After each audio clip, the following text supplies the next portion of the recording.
So, as you may have seen in the news over the last month or so, Everlane has recently been acquired by Shein. Now, if you know anything about these two brands, Everlane is a company that was founded on this idea of sustainable and transparent fashion, and Shein is pretty much the antithesis of this. Fast fashion trends, $1 t-shirts, things that, and business practices that many people have seen as really unethical and abhorrent. So there could not be a less likely duo to merge. And today's video is not just solely a story about Everlane or a background on these two companies, or even an analysis on this merger, since I think that the point there is really clear. It's weird, and it's probably going to destroy Everlane's business entirely. But rather, I would love to think a little bit about this acquisition, why I think it's a recession indicator, and how the macroeconomics of the entire situation predicted this, and what other premium brands have to be looking out for, because this is a warning sign. Do not get me wrong. If you run or are in a leadership position for a premium brand in 2026, you ought to be watching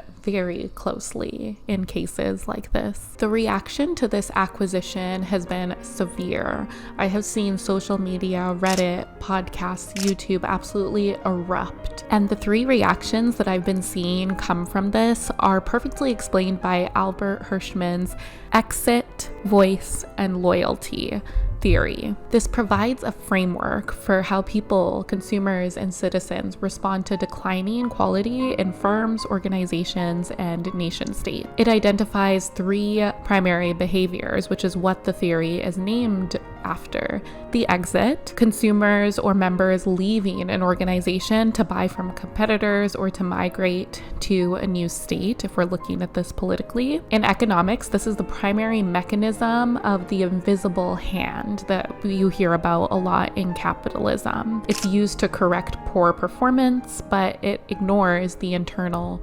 problems. The second group is the group that voices concerns. The members might stay, but they'll express dissatisfaction, attempting to enact change through complaints, protests, or negotiations. It's a costly and direct confrontation that tries to fix the organization from within. Now let me take off my MBA brain for a moment and put on my Bachelor of Arts brain for a moment to talk a little bit about voicing.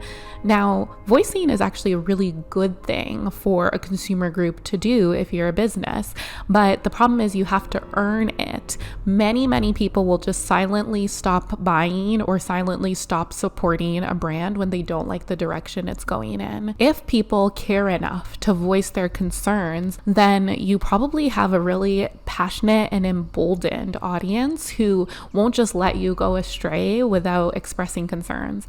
Obviously, if this goes too far, it can become bad PR and bad press for a brand. However, for the most part, it's a net positive. I think about case studies that we've done recently on the channel, like Hanifa, or case studies that we've done for brands like Hermes or Chanel, and how they have such a passionate audience who is willing to give up something of value to them, their time or their energy or even their finances or some of their maybe social clout, to advocate for a change in the brand. And that's a really interesting piece of human psychology that notches perfectly into this pure economic and business theory. Now, the third group that Hirschman has identified is the loyalist. This is a moderating attachment that keeps people from exiting, giving them time and incentive to use their voice. So going back up to that last group that we identified. Loyalty makes the use of voice viable because those who care are willing to fight for improvement rather than simply abandon the system. So put simply, the exit group says, I'm leaving.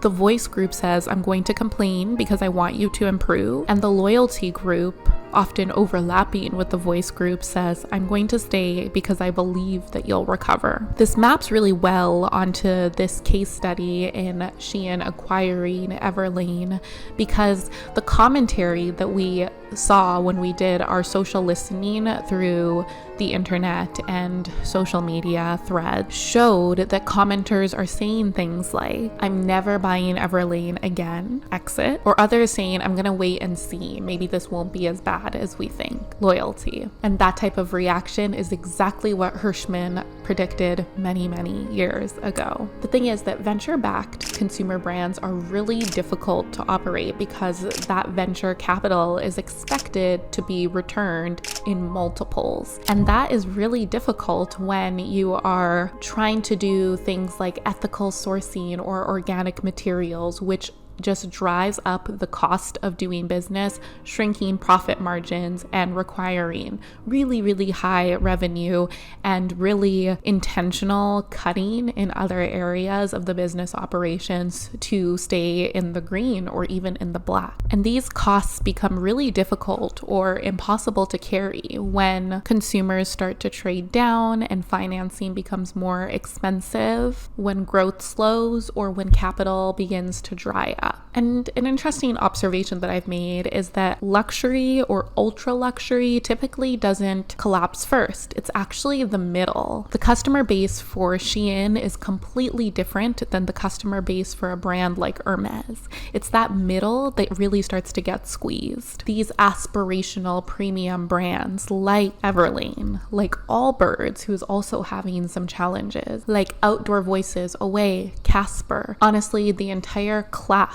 of DTC brands whose value proposition was, we're offering you a higher quality or more ethical product for a more competitive price so that you can buy into a type of luxury, a type of premium, without being able to afford these ultra luxury brands. Now, one more academic theory that I would like to bring in here is Joseph Schumpeter, and I'm sorry if I'm butchering any of these names. His theory of creative destruction argues that economic downturns don't just destroy weak companies, they reorganize industries. So maybe this acquisition isn't the end of sustainable fashion. I actually really don't think that it is. I think that it's the end of a very specific business model for sustainable fashion. A strong brand can make people pay more, but it cannot make people ignore economic realities forever. Branding changes perceptions, and that's really powerful, but it does not completely eliminate financial reality. People have questioned, and I think rightfully so, if Everlane was really actually ever different, or if they just had really good